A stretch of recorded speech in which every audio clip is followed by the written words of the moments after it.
Seni Budaya dan Keterampilan pertemuan keempat. Hari ini kita akan membahas materi teknik bermain musik tradisional.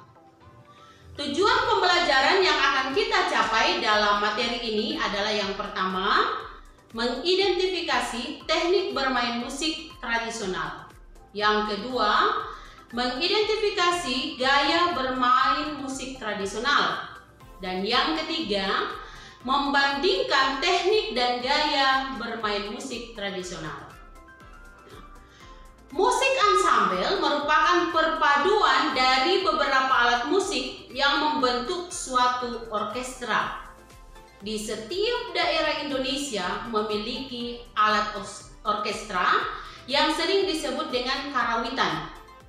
Setiap daerah memiliki nama sendiri. Di Jawa dan Bali disebut gamelan, di Sumatera disebut talempong, di Sumatera Utara disebut dengan gondang, dan di Sulawesi Utara disebut dengan kolintang. Nah, kita akan membahas bagian pertama, jenis musik tradisi Indonesia. Musik merupakan bahasa universal. Melalui musik, orang dapat mengekspresikan perasaan. Musik tersusun atas kata, nada, dan melodi yang terangkum menjadi satu.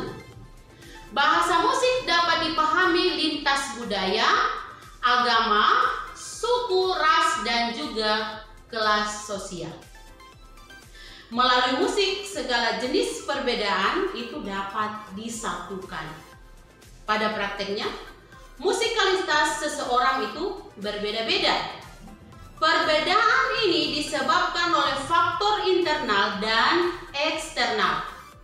Secara internal, musikalitas dipengaruhi oleh bakat dalam dirinya, sedangkan faktor eksternal lebih ditentukan oleh kesukaan atau kegemaran dan lingkungan di mana dia tinggal. Bagian berikut teknik memainkan alat musik. Instrumen musik tradisional sangat banyak macamnya. Selain dibagi menurut sumber bunyinya, alat musik daerah bisa dipilah-pilah berdasarkan bentuknya, seperti bentuk tabung. Bentuk tabung merupakan bentuk umum dari alat musik yang memakai bahan dasar bambu. Dalam perkembangannya, bahan bambu tersebut dapat digantikan dengan bahan lain seperti kayu dan logam. Instrumen yang termasuk dalam bentuk tabung misalnya calung, angklung, kentongan atau kulkul, suling atau saluang, dan guntung. Cara memainkan alat ini adalah dipukul, digoyang, atau ditiup. Dua bentuk bilah. Berbeda dengan bentuk tabung, bentuk bilah tidak memiliki rongga. Kekuatan bunyi yang dihasilkan masih perlu didukung oleh perangkat lain, yakni wadah gemah sebagai ruang resonator. Permukaan bilah dapat berupa bidang rata dan bisa juga bidang cembung. Bahkan kadang-kadang berupa irisan dari bentuk tabung.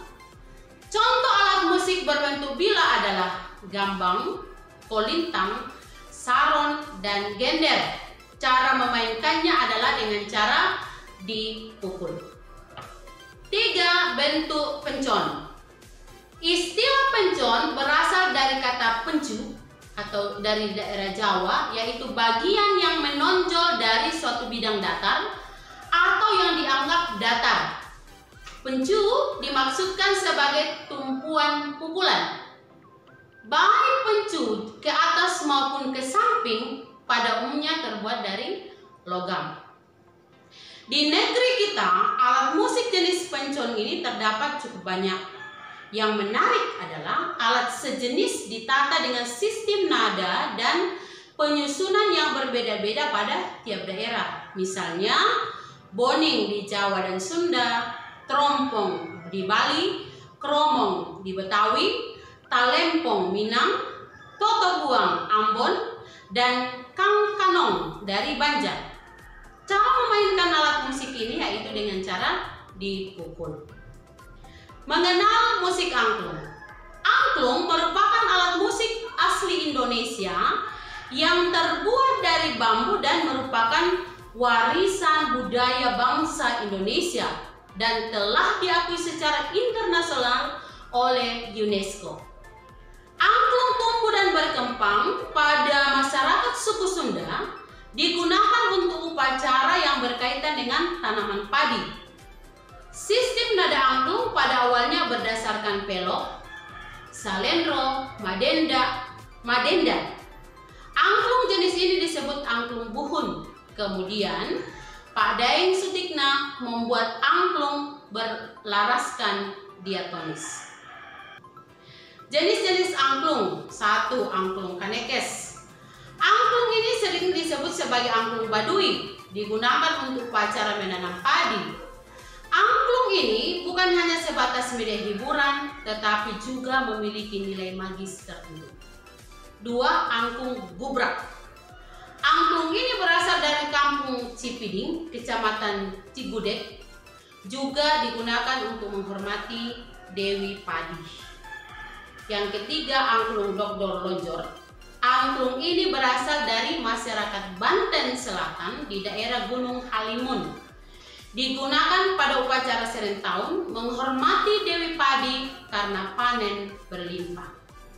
Keempat, angklung badeng. Angklung badeng berfungsi sebagai hiburan dan media dakwah penyebaran Islam. Namun sebelumnya di Garut, tepatnya di Kecamatan Malangbong, juga dipakai berhubungan dengan ritual padi. Yang kelima, angklung buncis. Angklung buncis dipakai sebagai media hiburan, namun awalnya juga dipakai pada acara ritual pertanian yang juga berhubungan dengan tanaman padi. Amat beragam alat musik di Indonesia. Setiap daerah memiliki alat musik yang sumber bunyi dan cara memainkannya serta fungsinya berbeda-beda.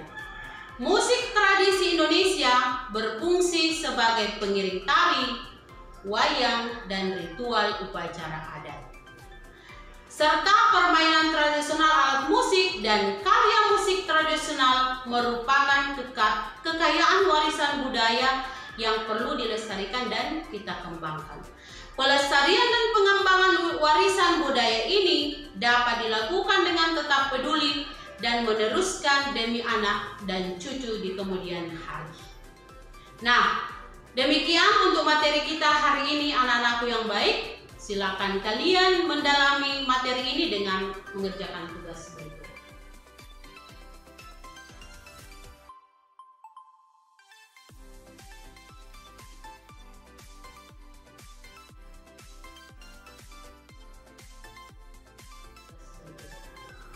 Baik, selamat belajar di rumah, tetap semangat dan tetap menjaga kesehatan.